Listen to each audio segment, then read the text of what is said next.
नमस्कार, मी आनंदराव शेषराव शिंगारे. भाग्यशेष वार्ता डिजिटल मीडियामध्ये आपलं सहर्ष स्वागत करत आहे. आज रोजी नांदेड जिल्ह्यातील हदगाव तालुक्यातील रोकडेश्वर या ठिकाणी आपण या रोकडेश्वरचं मंदिर आहे. या ठिकाणी आपण पाहू शकता खूप मोठं असं देवस्थान आहे आणि इतिहासकालीन हे देवस्थान आहे. पाहू शकता या ठिकाणी भव्य दिव्य असं पटांगण आहे. अजूनही बाजूला एक महादेवाचं मंदिर आहे.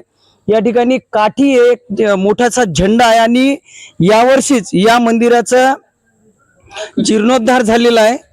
आपण पाहू शकता आमच्या माध्यम भाग्यशेष वार्ता डिजिटल मीडियाच्या माध्यमातून हे मंदिराचं मुख्य द्वार आहे आणि रोकडेश्वराची मूर्ती आपण पाहू शकता. खूप सुंदर आणि भव्य दिव्य अशी ही मूर्ती आहे.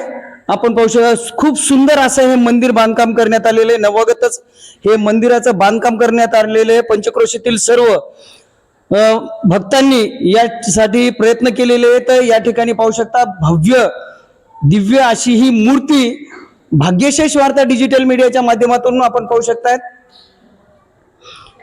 खूप सुंदर असं हे मंदिर आहे. आपणही आमच्या माध्यमातून दर्शन घेऊ शकता. जवळपास 8 ते 9 फुटाची ही मूर्ती आपण पाहू शकता. खूप सुंदर आणि भव्य दिव्य आणि विशेष म्हणजे रोकडेश्वराच्या पायाखाली एक छोटीशी अजून एक मूर्ती आहे. आपण पाहू शकता.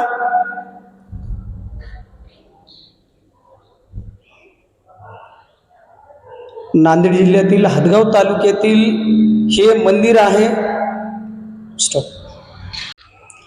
आपल्यासोबत लिंगापूर येथील ज्येष्ठ नागरिक, समाजसेवक, पत्रकार बांधव, माजी शिक्षक, माजी सरपंच, माजी ग्रामपंचायत सदस्य आणि ज्येष्ठ नागरिक आहेत. आपण पाहू शकता या ठिकाणी मोठ्या प्रमाणामध्ये गावातील गावकरी या ठिकाणी आलेले आहेत. मी भाग्यशेष वार्ता डिजिटल मीडियामध्ये च्या माध्यमातून या सर्वांचं खूप सारं कौतुक करतो आणि शुभेच्छा देतो. कारण की या वेळेला एवढे नागरिक एकत्रित येणं खूप अवघड असतं, परंतु या गाववाल्यांनी माझ्या या बातमीसाठी वेळातला वेळ काढून आलेले, त्याबद्दल मी सर्वांचं अगोदर अभिनंदन करतो, शुभेच्छा देतो. ह्या रोकडेश्वर जे मंदिर आहे या बाबतीमध्ये आपण याच्या इतिहासाबाबतीत काय सांगाल? साहेबराव शंकरराव देवसरकर, राहणार लिंगापूर. मी या गावचे उपसरपंच म्हणून 2001 ते 2005 पर्यंत काम केलेलं आहे. या आमच्या मंदिराचं, रोकडेश्वर मंदिराचं या जवळपासच्या परिसरामध्ये एक जागृत देवस्थान आणि नवसाला पावणारा एक रोकडेश्वर म्हणून अशी प्रसिद्ध शाही आहे. बऱ्याच याला जे मुलं बाळं झालीत यांच्या नवसामुळे ते लोक जनता येते आणि इथं रोकडं बाळा आमच्या इथं गाव जेवण पूर्णच येते.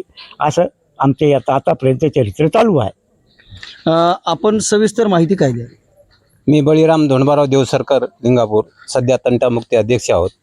आणि या मंदिराचं जे वैशिष्ट्य म्हणजे ते महाविष्णूचा अवतार असल्यामुळं कसं आहे की ते बळीराजाला पाताळात घातलंय असा एक चित्र दिसतंय आणि शास्त्र सांगते.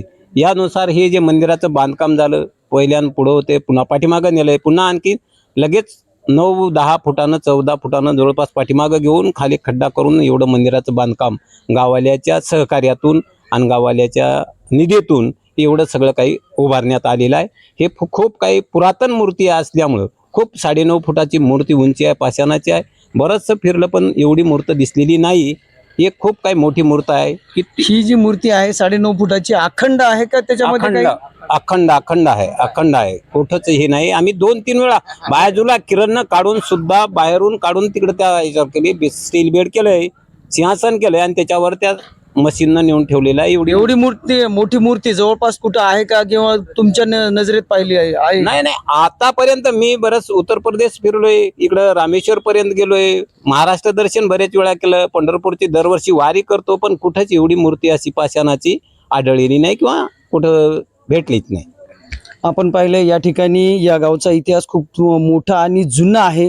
एवढी भव्य दिव्य अशी मूर्ती जवळपास कुठंच नाहीये. मीही पाहिलेली नाहीये आणि गावकऱ्यांनी सुद्धा पाहिलेली नाही. आपण जर पाहिली असेल तर कमेंट करून सांगा. आणि मी भाग्यशेष वार्ताच्या माध्यमातून आपल्या सर्वांना विनंती करतोय की एक वेळेस येऊन हदगाव तालुक्यातील लिंगापूर या ठिकाणी या रोकडेश्वरचं जी मंदिर आहे, मूर्ती आहे, याचं दर्शन घ्यावं. लाईक करा, शेअर करा, सबस्क्राईब करायला विसरू नका. जय हिंद, जय महाराष्ट्र.